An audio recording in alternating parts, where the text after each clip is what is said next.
नमस्कार दोस्तों, ये टीपीए का अगला वीडियो है जिसमें हम 43 के बारे में बात करने वाले हैं। तो 43 क्या बात करता है? 43 एक तो बहुत ही इम्पॉर्टेंट है, ये प्री मेंस इंटरव्यू तीनों में ही काम करता है।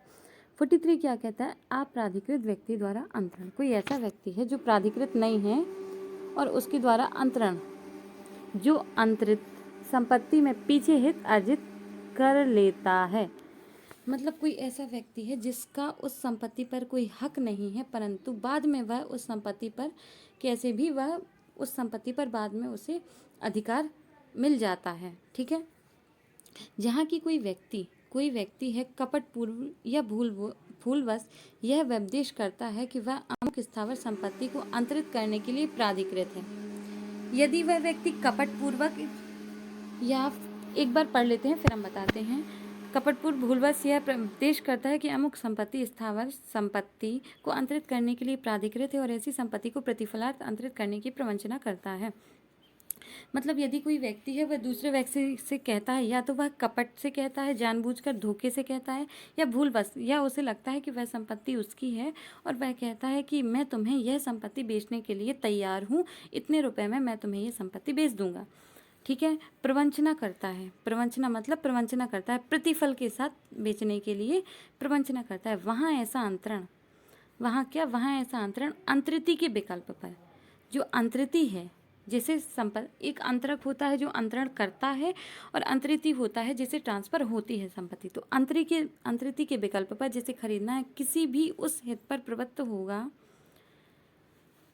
अंतरिति के विकल्प पर किसी भी उस हित पर प्रवृत्त होगा जिससे अंतरक ऐसी संपत्ति में उसे समय के दौरान कभी भी अर्जित कर ले और जिसने समय तक उस अंतरण की संविदा अस्तित्व में रही हो।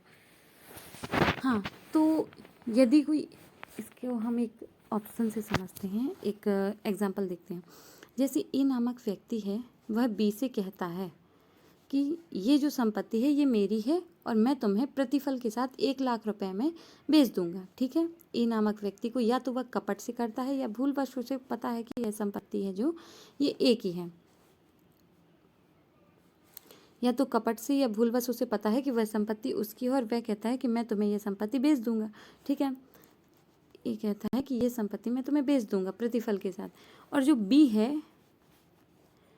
इसके पास ये ऑप्शन होता है, जो अंतरिति यहाँ पर बताया गया है कि अंतरिति के विकल्प पर किसी भी उस हित पर प्रवृत्त होगा। मतलब अंतरिति के पास ये विकल्प है कि जिसे अंतरक ऐसी संपत्ति में उतने समय के दौरान कभी भी अर्जित। अब यदि इसके पास तो संपत्ति नहीं थी, ए ने कहा था कि मैं तुम्हें ये संपत्ति बेचता हूँ, पर उसके पास ये संपत्ति नहीं थी, परंतु जब कभी ए के पास ये संपत्ति आ जाती है और इस समय तक, जब तक ये संपत्ति ए के पास आती है, इसके द्वारा कोई संविदा को विफल नहीं किया गया है, शून्यकर्णी नहीं बनाया गया है, तो फिर बी उसको ए के विरुद्ध प्रवर्तित करा सकता है। मतलब जब कभी ए के पास वह संपत्ति आएगी तो बी उससे कह सकता है कि तुम मुझे ये संपत्ति दो। इसका सिर्फ यही मतलब है कि जब कभी, सिर्फ वह टाइम है जब तक उस दूसरे व्यक्ति के पास संपत्ति आती है, तो उतने टाइम तक उसे विफल नहीं करना चाहिए, संविदा को विफल ना कर दी गई हो, तो फिर वह संपत्ति को अपने लिए मंगा सकता है। अंतरिति पास विकल्प होता है। इसी को मैंने छोटी छोटी लाइनों में कुछ लिखा हुआ है, ये समझने के लिए मुझे हेल्पफुल होता है, इसलिए मैं लिख देती हूँ। तो इसमें है कि अंतरिति पास विकल्प या तो शून्यकर्णी करा ले। अंतरिति के पास यहाँ पर विकल्प हो जाता है, जो अंतरिति होता है जो खरीदने वाला है, जिसके साथ कपट किया गया है या फिर भूलवश उसे कहा गया था कि वह संपत्ति उसकी है, तो या तो वह संविदा को शून्यकर्णी करा ले या संपत्ति प्राप्त कर ले। पर संपत्ति प्राप्त कब, या तो शून्यकर्णी करा लेगा, ठीक है, तो कोई बात ही नहीं, या तो वह संपत्ति प्राप्त कर ले। तो संपत्ति प्राप्त तब तक कर सकता है यदि वह संविदा समाप्त नहीं हुई है, जो कपट या भूल में की गई थी वह संविदा समाप्त ना की हो, तो फिर वह उसे अपने उसके विरुद्ध प्रवर्तित करा सकता है। इस धारा की कोई बात उक्त विकल्प के अस्तित्व की सूचना न रखने वाले सद्भावपूर्ण सप्रतिफल अंतरिति के अधिकार का ह्रास नहीं करेगी।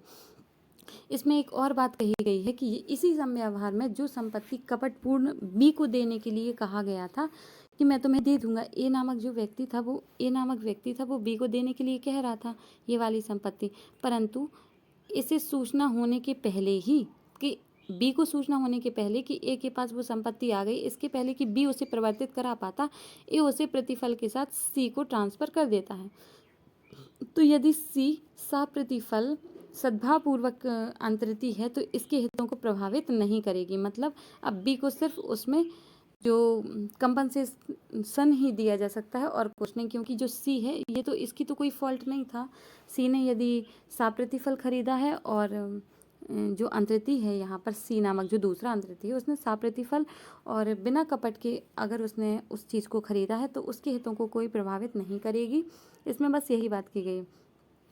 इसमें यह है कि इसमें ये बताया गया है कि लोक नीति पर आधारित विबंध का नियम पारितोषण द्वारा, देखो इसमें एक केस बताया गया है पर्नाल्डो वर्सेस राजपक्षी। पर्नाल्डो वर्सेस राजपक्षी का केस है जिसमें कहा गया था लोक नीति पर आधारित है, ये 43, और पारितोषण द्वारा विबंध का नियम भी यहाँ काम करता है।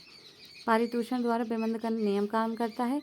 अंतरिति ने प्रतिफल के साथ प्लस सद्भाव से संपत्ति ली, अंतरक मना कर दे तो जब अंतरक के पास संपत्ति आ जाती है, अंतरिति ने प्रतिफल और सद्भाव के साथ संपत्ति ली है तो सद्भाव के साथ यदि अंतरिति ने संपत्ति ली है तो जब अंतरक के पास संपत्ति आ जाती है, जिसकी संपत्ति की प्रवंचना हुई थी, संपत्ति अंतरक के पास आ जाती है तो वह उसके विरुद्ध या तो शून्यकरणी करा सकता है या उसे परिवर्तित करा सकता है।